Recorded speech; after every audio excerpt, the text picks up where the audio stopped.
नमस्कार। आज ज्येष्ठ कृष्ण एकादशी शके 1938 सादर करत आहोत ठाणे वार्ता। ठळक घडामोडी। चेकमेट दरोडा प्रकरण अवघ्या 48 तासात पोलिसांना यश। 3 कोटींहून अधिक रोकड हस्तगत। राज्यात 2 कोटी वृक्ष लावण्याच्या योजनेअंतर्गत ठाण्यातही विविध ठिकाणी वृक्षारोपण। आणि ठाण्यामध्ये पावसानं ओलांडली गेल्या वर्षीच्या पावसाची पातळी। या आणि इतर घडामोडी विस्तृतपणे पण काही क्षणातच। ठाणे वार्ता पहा श्रीस्थानक वाहिनीवर।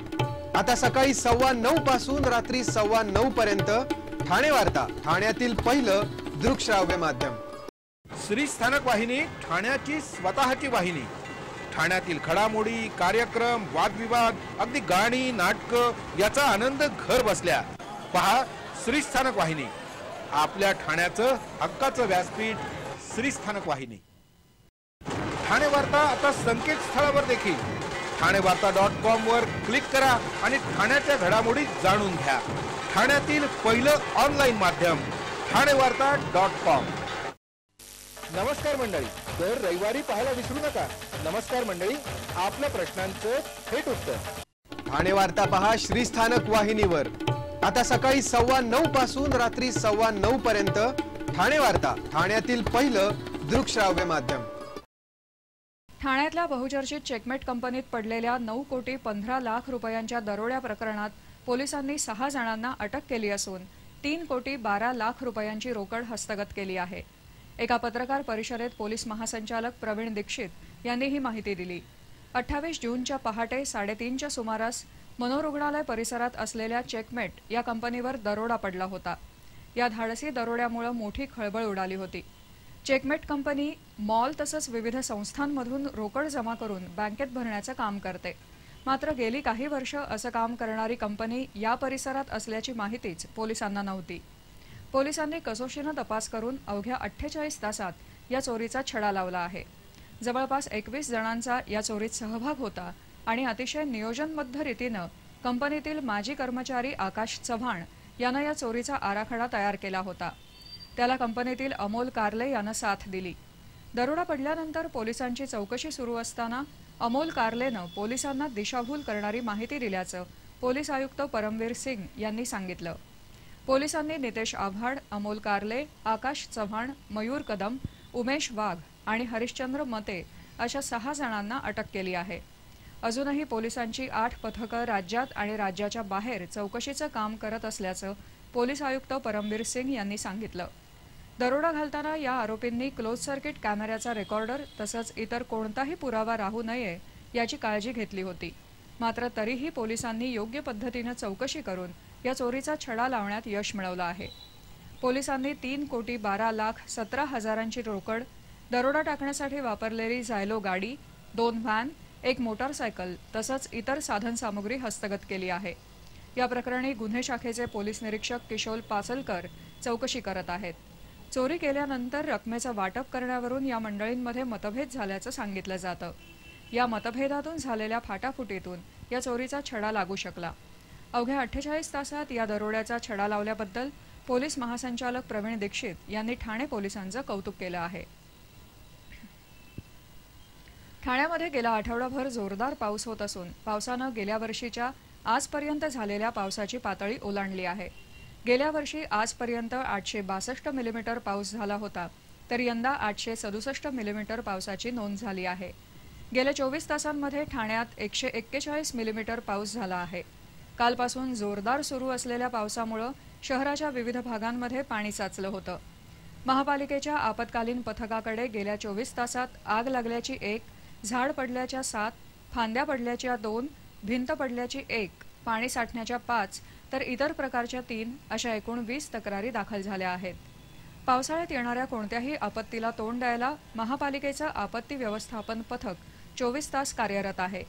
गेले 2-3 दिवस होत असलेल्या जोरदार पावसाच्या पार्श्वभूमीवर महापालिकेच्या मुख्यालयाचे उपायुक्त संजय निपाणे यांनी आज पहाटे 2 वाजता अचानक आपत्ती व्यवस्थापन पथकाला भेट देऊन पाहणी केली।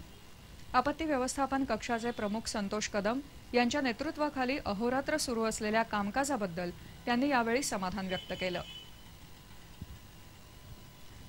ठाणे महानगरपालिकेच्या प्रसूतिगृहांमध्ये लवकरच शस्त्रक्रिया सुरू करणार असून त्यासाठी डॉक्टर आणि नर्सेसच्या भरतीची प्रक्रिया सुरू करण्यात आली आहे.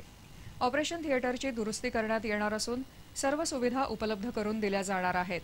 महापालिकेच्या प्रसूतिगृहांमध्ये तसंच आरोग्य केंद्रांमध्ये जास्तीत जास्त दर्जेदार आरोग्य सुविधा देण्यात येणार असल्यामुळे गोरगरीब रुग्णांना मोठा दिलासा मिळणार आहे.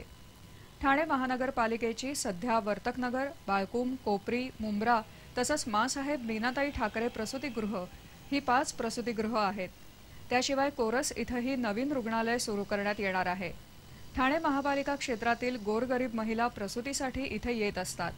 मात्र शस्त्रक्रियेची सुविधा उपलब्ध नसल्यानं महिलांना कळवा इथल्या छत्रपती शिवाजी रुग्णालय किंवा सिव्हिल हॉस्पिटलमध्ये जावं लागतं.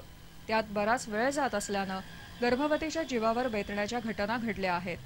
याबाबत महासभेत डॉक्टर आणि नर्सेस अपुऱ्या असल्याचा मुद्दा उपस्थित झाल्यानं प्रशासनानं तातडीनं 21 डॉक्टर्स आणि 40 नर्सेसची भरती प्रक्रिया सुरू केली आहे, अशी माहिती पालिकेचे मुख्य आरोग्य अधिकारी डॉक्टर R.T. केंद्रे यांनी दिली. ठाणे वार्ता पहा श्रीस्थानक वाहिनीवर. आता सकाळी 9:15 पासून रात्री 9:15 पर्यंत ठाणे वार्ता, ठाण्यातील पहिलं दृकश्राव्य माध्यम. आपला परिसर स्वच्छ आणि सुंदर ठेवण्यासाठी ठाणे महापालिकेत सहकार्य करा.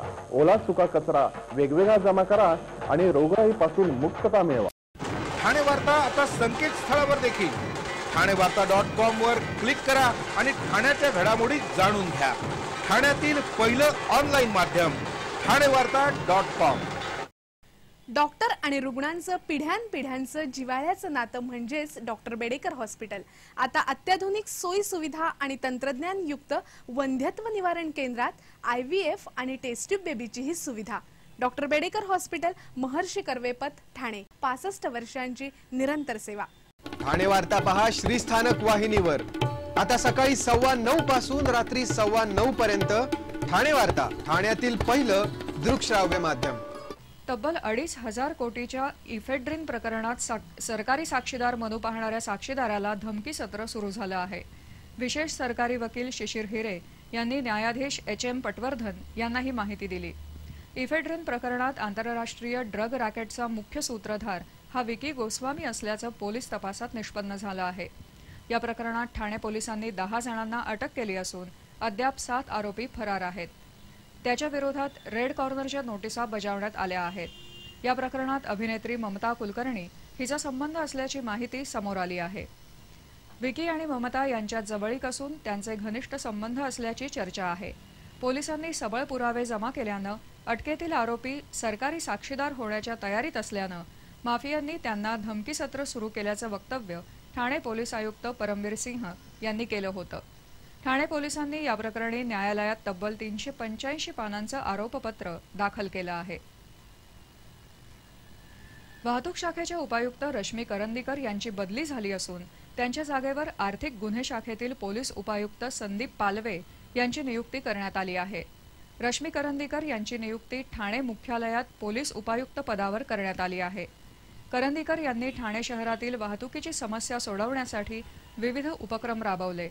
त्यांचा कार्यकाळ पूर्ण होण्याआधीच करंदीकर यांची पोलीस मुख्यालयात बदली झाल्यानं आश्चर्य व्यक्त केलं जात आहे. लोकसभेनंतर विधानसभा निवडणुकीतही सपाटून मार खाल्ल्यानंतर उभी फूट पडलेल्या महाराष्ट्र नवनिर्माण सेनेला पुन्हा खिंडार पडला आहे. महाराष्ट्र नवनिर्माण सेना प्रमुखांनी ठाणे शहर अध्यक्षपदी नवनवे प्रयोग करून देखील ठाण्यात महाराष्ट्र नवनिर्माण सेनेला घरघर लागल्याची चर्चा राजकीय वर्तुळात सुरू आहे. कारण महाराष्ट्र नवनिर्माण सेनेचे 7 पैकी 5 नगरसेवक पक्षातून काढलेले सुधाकर चव्हाण यांच्यासोबत आहेत. दिव्यातील याच नगरसेवकांसाठी राज ठाकरे यांनी सुधाकर चव्हाण यांच्यावर कारवाई केली होती. ठाण्यात महाराष्ट्र नवनिर्माण सेनेच्या स्थापनेपासूनच गटबाजी सुरू आहे. दोन्ही निवडणुकीत पराभव झाल्यानंतर राज ठाकरे यांनी ठाण्याचा शहर अध्यक्ष बदलला. तरीही वर्षभरात महाराष्ट्र नवनिर्माण सेनेत पुन्हा उभी फूट पडली आहे.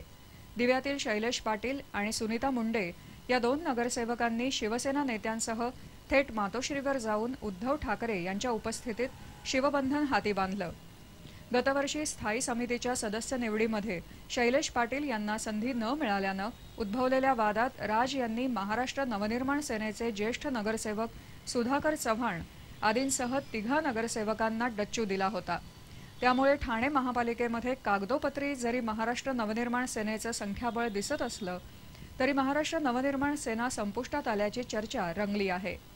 आगामी पालिका निवडणुकीपूर्वी महाराष्ट्र नवनिर्माण सेनेचे उर्वरित नगरसेवक सुद्धा पक्षाला सोडचिठ्ठी देण्याची शक्यता आहे. राज्य शासनाच्या 2 कोटी वृक्ष लागवडीच्या योजनेअंतर्गत ठाण्यामध्ये आज विविध ठिकाणी वृक्षारोपणाचे कार्यक्रम आयोजित करण्यात आले होते. मुख्य कार्यक्रम स्वर्गीय उत्तमराव पाटील जैवविविधता उद्यानात झाला. यावेळी पालकमंत्र्यांसह लोकप्रतिनिधी तसंच वरिष्ठ अधिकाऱ्यांनी वृक्षारोपण केलं. जिल्ह्याचा प्रातिनिधिक स्वरूपाचा कार्यक्रम जैवविविधता उद्यानात झाला. सरस्वती विद्यालय, महाराष्ट्र विद्यालय अशा विविध शाळांची मुलं तसंच ठाणे महाविद्यालय, NKT ज्ञानसाधना विद्यालयाचे विद्यार्थी भर पावसात या कार्यक्रमासाठी जमले होते. जिल्ह्याचे पालक सचिव KP बक्षी, हिंदी आणि मराठी चित्रपटसृष्टीतील कलाकार या सोहळ्यात सहभागी झाले होते. पाणी टंचाईवर मात आणि पर्यावरणाचे रक्षण करणं यासाठी जास्तीत जास्त प्रयत्न करायला हवेत असं मत पालकमंत्र्यांनी यावेळी व्यक्त केलं.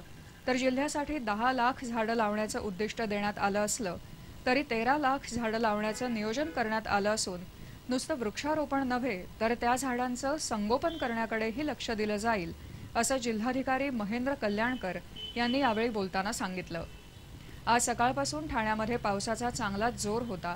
मात्र या भर पावसात विद्यार्थी वर्ग वृक्षारोपणाची वाट पाहत होता तर व्यासपीठावर नेते मंडळींची भाषणं सुरू होती. वृक्षारोपणादरम्यानही नेते मंडळी रेनकोट घालून आली होती तर विद्यार्थी मात्र भर पावसात भिजत होते. हे ईश्वरा सर्वांना चांगली बुद्धी दे या विश्वप्रार्थनेनंतर सर्वांनी आकाशात हिरवे पांढरे फुगे सोडण्याचा आनंद लुटला. विशेष म्हणजे राजकीय मंडळींबरोबर अधिकारी तसंच पाहुणेही लहान मुलांच्या जोडीनं यात सहभागी झाले होते.